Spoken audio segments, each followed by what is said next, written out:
अच्छा, एक आप पर आरोप है, आरोपों की झड़ी लग रही है।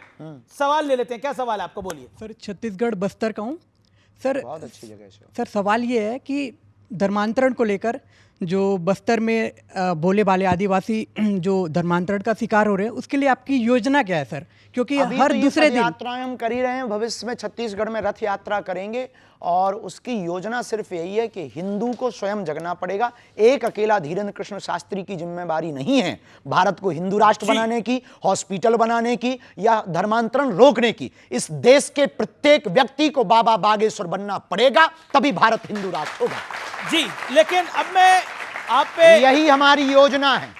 आप पर एक आरोप है कि आपका पॉलिटिकल झुकाव जो है वो एक पॉलिटिकल पार्टी की तरफ है। नो, बिल्कुल भी नहीं। ऐसा हमसे कहा सब जाता जुड़े हैं। हमसे हमारे मध्य प्रदेश के कांग्रेस के पूर्व मुख्यमंत्री कथा करवाते हैं, कमलनाथ जी।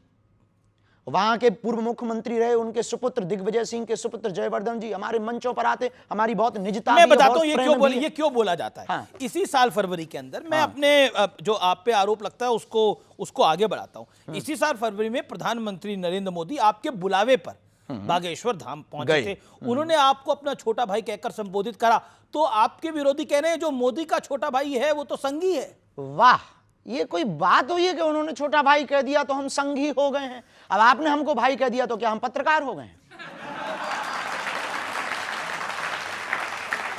ये आरोप वाले भी ना बिना खुजली के आदमी हैं। लेकिन अब मोदी जी ने आपको छोटा भाई कह इसमें दिया, दिक्कत वो भी क्या है? आपको विवाह की सलाह देके गए थे जी, वो भी तो विवाह की सलाह देके गए थे। निश्चित रूप से वो बहुत, उनका विजन मिशन बहुत अच्छा है। हम इस बात में देखिए, हम एक बात कहें, वो प्रधानमंत्री हमारे हैं, इस देश के प्रत्येक नागरिक के प्रधानमंत्री हैं। प्रधानमंत्री का कर्तव्य है प्रजा से प्यार करना जी। ये प्रधानमंत्री क्योंकि उस पद पर बैठे हैं, उनका प्रजा से प्यार करना कर्तव्य है। और हमारा एक पीठ के पीठाधीश्वर होने के नाते, एक सनातन के सिपाही होने के नाते हमारा कर्तव्य आमंत्रण देना। हमने सबको आमंत्रण दिया और आपके मंच से हम फिर कहना चाहते कि 2026 में 15 फरवरी को फिर से 300 मातृ पितृहीन हम बेटियों का विवाह करवा रहे। यदि किसी पार्टी के नेता के अंदर भाव जगे, हमारी प्रार्थना है सपा, बसपा, कांग्रेस, बीजेपी और निर्दलीय जितने दल हैं उन सब से प्रार्थना है, उनके चीफों से प्रार्थना है, यदि आपके अंदर भाव जगे हमारा आमंत्रण स्वीकार करें। अब मोदी जी आपको छोटा भाई कहते हैं, वो हमें छोटा भाई कह के गए, ये लोग और आवे तो हमको और छोटा कह दें, हमें दिक्कत नहीं है, या बड़ा कह दें, हम मना नहीं करेंगे। सबके भाव है, उनका विजन मिशन बहुत अद्भुत है। इस देश में ऐसा प्रधानमंत्री आया जिसने राम की भी चर्चा की और आम आदमी की भी चर्चा की, खेल की भी चर्चा की तो रेल की भी चर्चा की। एक ऐसा प्रधानमंत्री आया जिनके सामने राम जी भी विराजमान है, कृष्ण कन्हैया भी बैठेंगे। मेरा अगला सवाल आपसे बड़ा महत्वपूर्ण है। आपको ध्यान होगा एक मालेगांव ब्लास्ट केस हुआ था और इसके तमाम आरोपियों को बरी कर दिया गया। तब हमारी उम्र मात्र 7-8 साल की थी।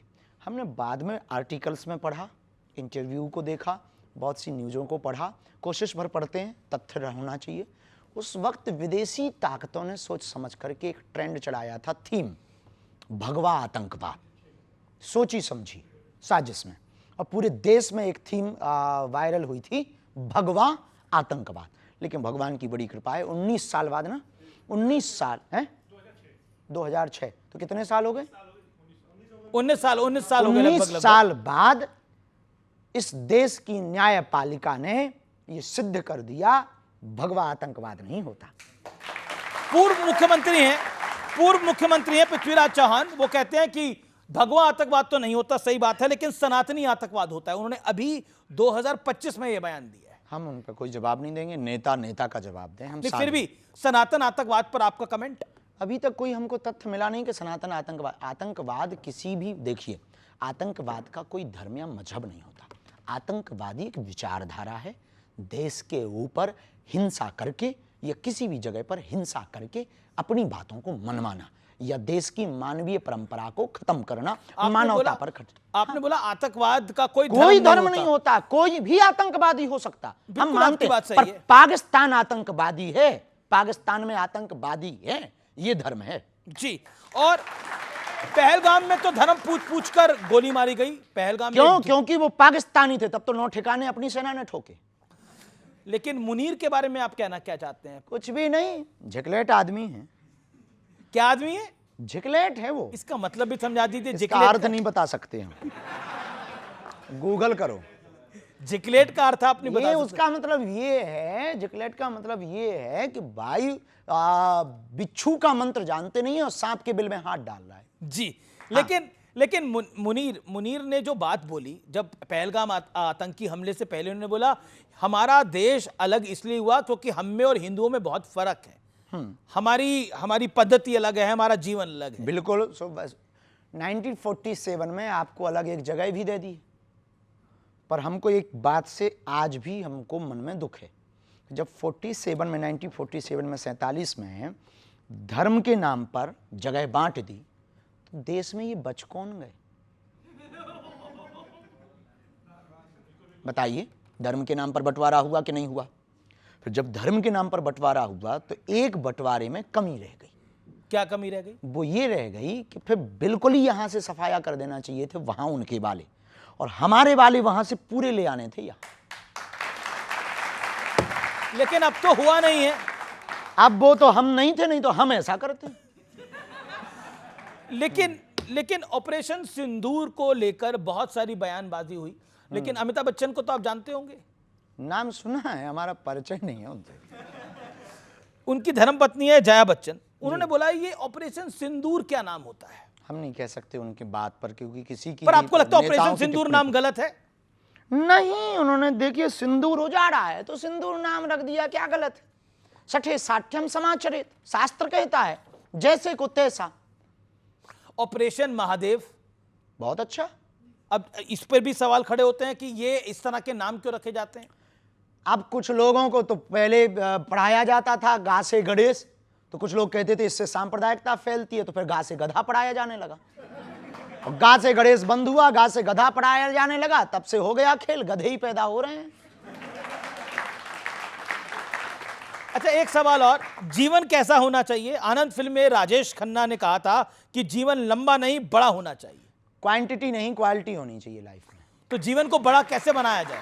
जीवन को बड़ा बनाना, बड़े का हमें पता नहीं है, पर बेहतर बनाने का यही पता है, सजगता रखो, बहुत सावधानी पूर्वक चलो, और बहुत ज्यादा चीजों को आप लोगों के अपने आप की तुलना किसी से मत करो। तुलना करोगे तो आप निश्चित रूप से कुछ गलत करोगे।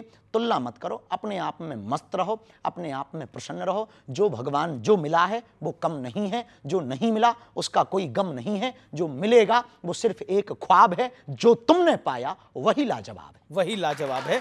लेकिन आज के जीवन में, आज की लाइफ साइकिल में लोग अपने परिश्रम को तो इम्तिहान मानते हैं, बोलते हैं ये तो एक एग्जाम है हमारा, और दूसरे के दुख को कहते हैं ये इसके कर्मों की सजा है।